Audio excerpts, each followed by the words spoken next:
Hello dear students, welcome you all to the Bishop Academy online classes.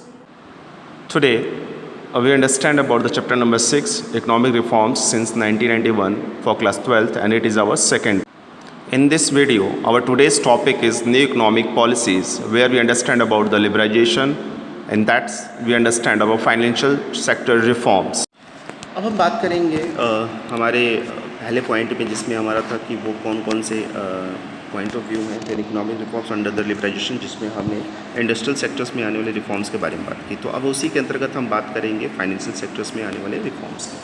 तो financial sector includes the banking and the non banking financial institutions, second one the stock exchange market, and third one the foreign exchange market. तो इस पर ज़्यादातर देखें तो पहले government ही control करती थी, लेकिन अब क्या हुआ, इन चेंजेस के आने की वजह से, लिबरेशन की वजह से क्या हुआ था, India the financial sectors is regulated and the control by the RBI। अपनी बात करें तो हमारे यहाँ RBI के माध्यम से इसको रेगुलेट और कंट्रोल करने का काम किया जाता है। Liberalisation implied a substantial shift in the role of RBI from the regulator to the facilitator of the financial sector। तो पहले क्या था, बहुत अच्छी चीज़ यहाँ पे इसने बताया, हो सकता है आपके यहाँ सामने क्वेश्चन भी आ जाए कि liberalisation implies the substantial shift in the role of the RBI from regulator to facilitator। तो पहले क्या करती थी RBI, फाइनेंशियल जो रिक्वायरमेंट होती थी वो रेगुलेटर के रूप में काम करती थी, यानी कि एक जगह से दूसरी जगह तक जहाँ ज़रूरत होती थी, जिस इंडस्ट्री को ज़रूरत होती थी उसको क्या करती थी, उसके डिमांड करने पे उसको पूरा करने का काम करती थी। लेकिन अब क्या हो गया, वो फैसिलिटेटर हो गई, यानी कि फाइनेंशियल रिक्वायरमेंट में या फाइनेंस को लेके किसी भी तरीके की अगर रिक्वायरमेंट आती है, अब ये क्या कर रही है, ऑफर्स करती है लोगों को कि हमारे पास ये फैसिलिटीज़ है, हम इस तरह की चीज़ों को देने का काम कर रहे हैं फाइनेंशियल हेल्प में, आप चाहें तो उसको ले लें। और इसकी वजह से क्या हुआ, इसमें लोनिंग, अब इसमें नॉर्मली लोन्स देना या फिर कंपनी को कम रेट पे, सब्सिडी रेट पे उनको प्रोवाइड करना फाइनेंशियल सपोर्ट, तो ये तमाम तरह के काम जो थी वो RBI की गाइडलाइन में होनी शुरू हो गई। एज अ रेगुलेटर RBI, यहाँ लिखा ब्रैकेट में, the prior to liberalisation would itself fix interest rate structure for the commercial bank. अब रेगुलेटर के रूप में देखें तो RBI क्या करती थी कि अपने लिए ही उसने क्या किया था, या जो उसके जो कॉमर्शियल बैंक्स हैं उनके लिए फिक्स रेट को मेंटेन करता, but as a facilitator after the free play of the market force has lead to emergence of the private bankers of both domestic as well as international in Indian banking industry। अब इसने क्या किया, जो liberalisation की वजह से हुआ कि अब क्या था, मान लो हम एक बात करें, हमारे पास लिमिटेड बैंक अथॉरिटीज़ थी, सारी जगह पे थी नहीं, तो जो इंडस्ट्रियल डेवलपमेंट के लिए जो पैसे की ज़रूरत होती थी वो वही बैंक अथॉरिटी पूरा करने का काम करती थी, RBI पूरा करने का SBI के थ्रू करती थी। लेकिन अब क्या हुआ कि हमारे पास इंडस्ट्रियलाइजेशन तेज़ी से ग्रोथ होना शुरू हो गया, तो पैसे की डिमांड भी बढ़नी शुरू हुई, प्रोडक्ट भी आने शुरू हुई, तो फ्री प्ले ऑफ मार्केट हो गया, यानी कि मार्केट का जो फोर्स है वो फ्री हो गया, पूरी तरीके से ज़्यादा से ज़्यादा जनरेट होना शुरू हो गया। अब जो फाइनेंशियल इंस्टीट्यूशंस थे वो फ्री थे अपनी चीज़ों को लेके, तो यहाँ पे क्या रहता है, lead to emerging the private bankers of both the domestic as well as international. तो इसमें इनको क्या फ़ायदा होने लगा कि इन्होंने क्या किया, अब लीड करने की अपॉर्चुनिटी दे दी किसको, जो हमारे प्राइवेट बैंकर्स हैं, गवर्नमेंट बैंक के साथ साथ प्राइवेट बैंकर्स, और जो इंटरनेशनल बैंक है वो इंडियन बैंकिंग सिस्टम में पार्टिसिपेट करना शुरू किया, इन्वेस्टमेंट करना शुरू कर दिया, जिससे क्या हुआ, the liberation has also allowed the FII, that's mean the foreign international investor, to invest in the Indian financial market. उन्होंने क्या किया, इंडियन फाइनेंशियल मार्केट को भी जो इन्वेस्टर्स थे उनको भी क्या किया, अपने यहाँ इन्वेस्टमेंट करने के लिए अलाउ कर दिया कि हाँ भाई, अब हमारी इकॉनमी जो क्लोज इकॉनमी थी अभी क्या हो गई, वो ओपन इकॉनमी हो गई। अब उन्होंने अपनी इकॉनमी को क्लोज से ओपन इकॉनमी में कन्वर्ट करना शुरू कर दिया, यानी कि जहाँ पैसे हमारे पास कम होते तो हमने रेगुलेटरी अथॉरिटीज़ को बढ़ाना शुरू कर दिया। अब वो क्या थे, रेगुलेटर के साथ साथ फैसिलिटेटर भी हो गए। जब हम बात करते हैं इसके साथ साथ,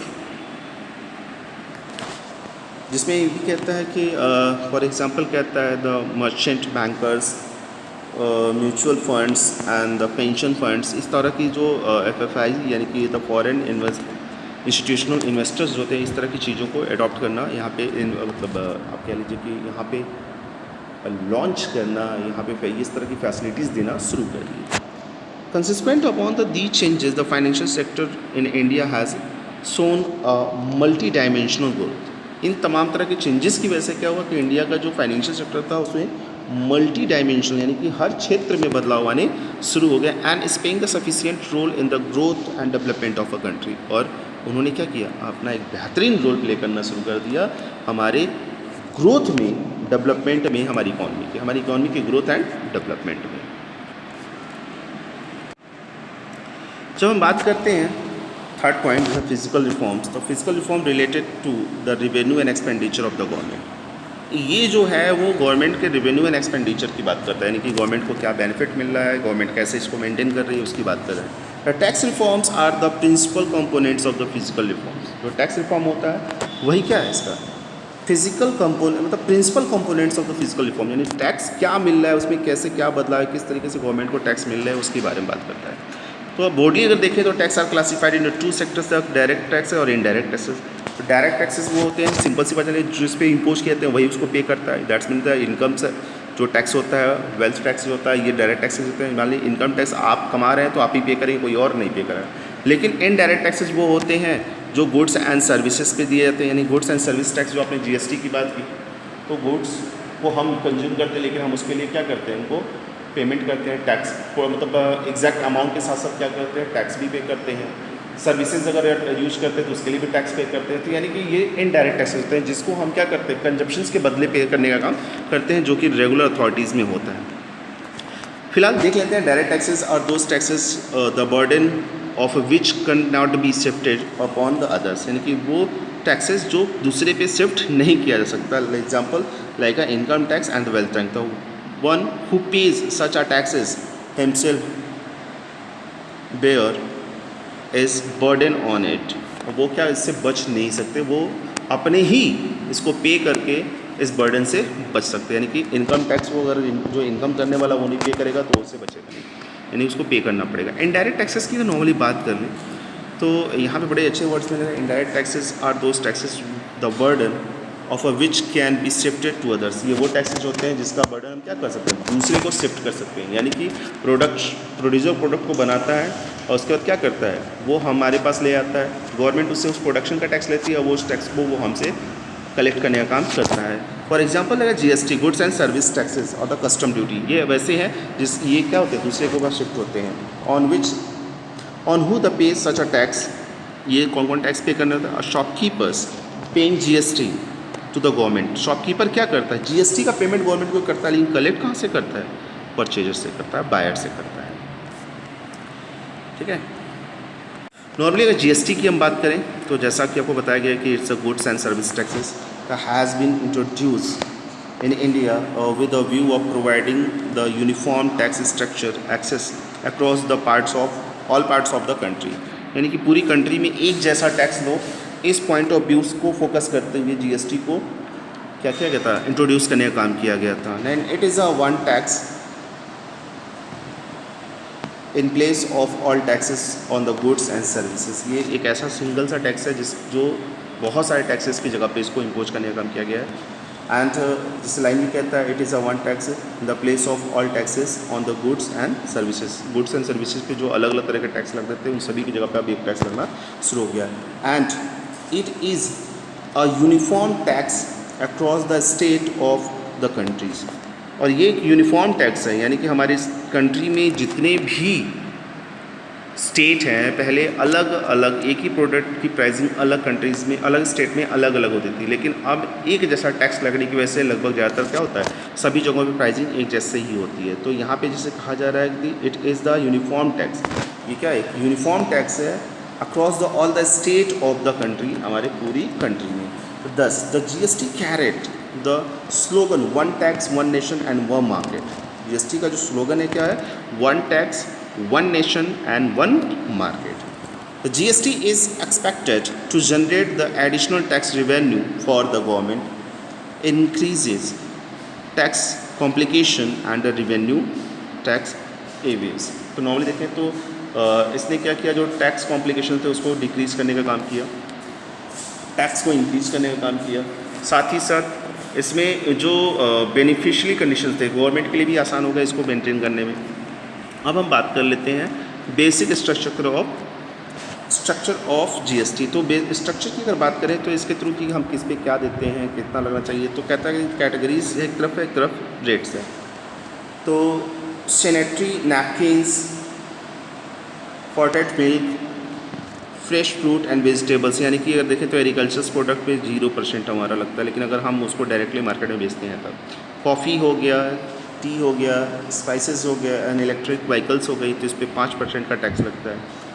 बटर, फ्रोज़न मीट्स प्रोडक्ट, एलोवेरिक मेडिसिन्स एंड स्पेटियल्स प्रोडक्ट जो होते हैं इस पर 12%, मेडिसिन वगैरह पे इस पर 12% लगते हैं। ठीक इसके साथ साथ देखें जो हमारे डिटर्जेंट केक वगैरह हैं, डिटर्जेंट है, केक है और पेस्ट्रीज़ है, पास्ता, इस पर 18%। और जो लग्जरियस गुड्स होते हैं लाइक मान लीजिए क्या है इस पर, ऑटोमोबाइल्स हो गए, डिश वॉशर हो गया, इसके साथ साथ वेंडिंग मशीन हो गई, ये सारे के सारे क्या है 28% की कैटेगरी में आते हैं। इस पर ये अलग अलग रेट्स लगते हैं। अब इसकी बेनिफिट्स क्या है, इसके होने से फ़ायदा क्या है। तो नॉर्मली जब फ़ायदे की बात करते हैं तो पहला पॉइंट आता है इसका कैरेक्टरिस्टिक्स की बात करते हैं। GST is levied at each stage of the value addition.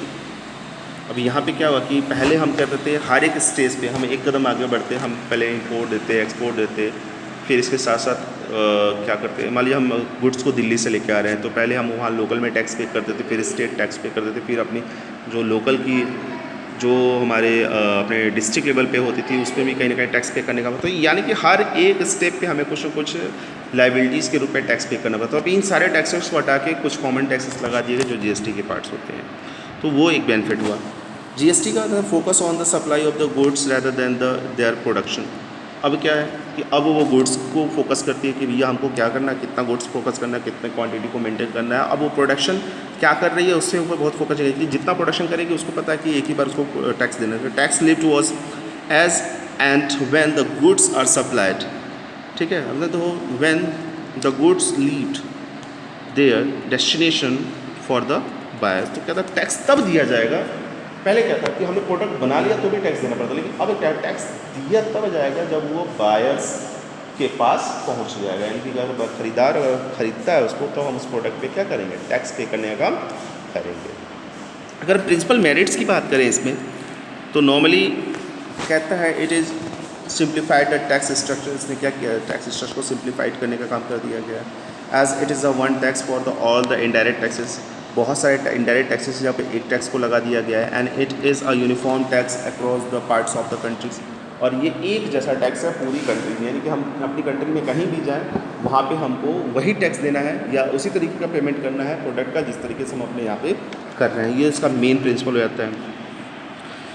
चलिए आगे हम देखते हैं इसमें अब फोर्थ पॉइंट की, जो है हमारा एक्सटर्नल सेक्टर्स रिफॉर्म्स, यानी कि उसमें हमारे कुछ कैटेगरीज आती हैं, दो हैं, जिसे फॉरेन एक्सचेंज रिफॉर्म्स की बात कर रहे हैं and foreign trade policy reforms की बात कर रहा है। यानी कि हमारा फॉरेन एक्सचेंज जो है वो कैसे हमारा मेंटेन होगा। आज के टाइम में आपको पता होना चाहिए कि बहुत बड़ी फॉरेन करेंसी या स्टोरेज इंडिया के पास है, फॉरेन स्टोरेज, जिसके थ्रू वो फॉरेन ट्रांजेक्शन को मेंटेन करने का काम करता है।